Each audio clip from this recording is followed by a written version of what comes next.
নমস্কার, পাকবিচিত্রা সকলকে স্বাগত জানিয়ে আমি আজ আপনাদের দোল উপলক্ষে মাস্কমেলন শরবত বানিয়ে দেখাবো। এটি বানানো খুবই সহজ। আমার চ্যানেলটি সাবস্ক্রাইব করবেন, পাশে থাকবেন, ভিডিওটি দেখবেন। ধন্যবাদ। আজ আমি আপনাদের মাস্কমেলনের ঠান্ডা ঠান্ডা শরবত বানিয়ে দেখাবো। তার জন্য এখানে একটা মাস্কমেলন নিয়েছি।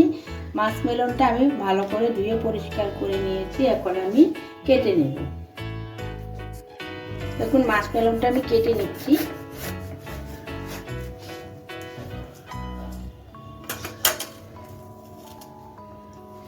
একটা চামচের সাহায্যে ভিতরের এই বীজটা আমি ফেলে দিচ্ছি। আমি এই চামচের সাহায্যে বীজগুলো বের করে পরিষ্কার করে নিচ্ছি। দেখুন আমি এখন চামচের সাহায্যে মাস্কমেলনের শাঁসটা বের করে নিব।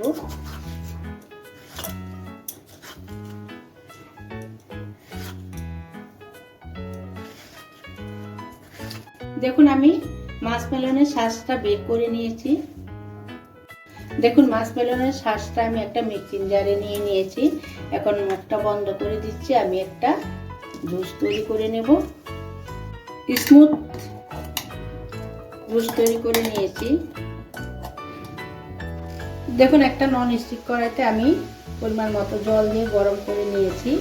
এখন আমি শুকনো সাবু, ছোট দানার সাবু আমি নিয়েছি।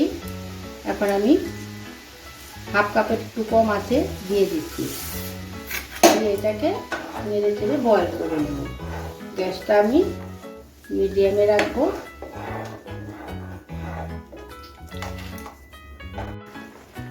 দেখুন আমার সাবুটা সিদ্ধ হয়ে গেছে। দেখুন কালারটাও চেঞ্জ হয়ে গেছে। দেখুন এখন আমি নামিয়ে ছেঁকে নেব। একটা পাত্রে আমি ছাঁকনিটা বসিয়ে নিয়েছি। এখন সাবুটা আমি ছেঁকে নেব।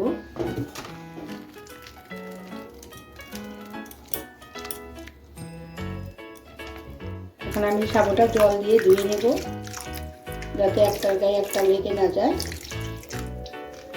দেখুন মাস্কমেলন শরবত বানানোর জন্য এখানে আমি 2 কাপ দুধ নিয়েছি। দুধটা আমি আগে একটু ফুটিয়ে নিয়েছি।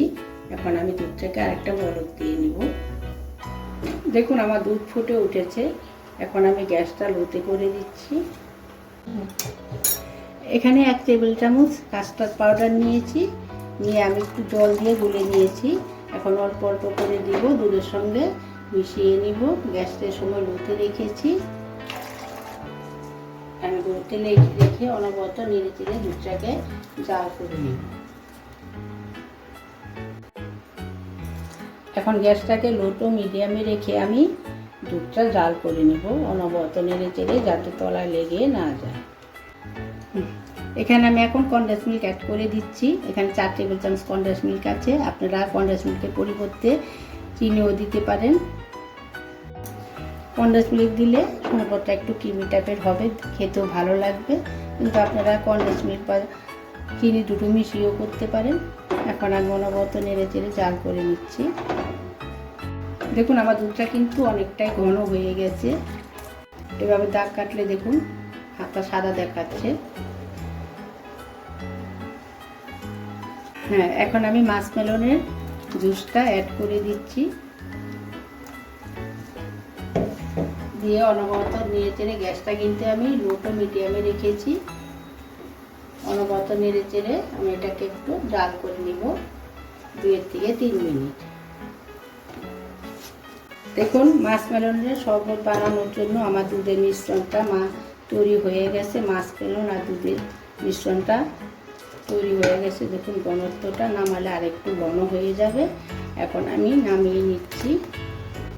দেখুন আমি 2 মিনিট জাল করে নিয়েছি।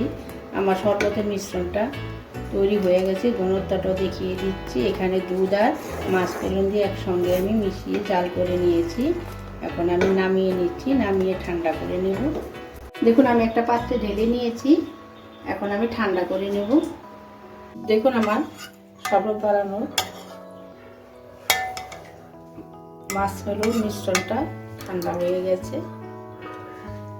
এখন আমি 2 টেবিল চামচ চিয়া সিড দিয়ে দিচ্ছি, আমি সারা রাত ভিজিয়ে রেখেছিলাম। সাবুটাও দিয়ে দিচ্ছি।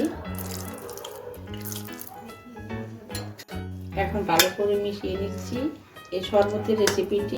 দেখুন আমার সাবু আর চিয়া সিডটা মিশে গেছে। এখন আমি নর্মাল ফ্রিজার থেকে 1.5 ঘন্টা ঠান্ডা হওয়ার জন্য রেখে দিব।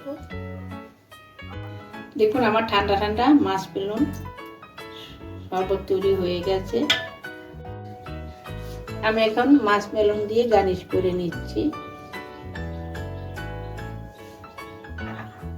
ক্রাঞ্চি নেসের জন্য দিয়ে দিচ্ছি আলমন্ড কুচি,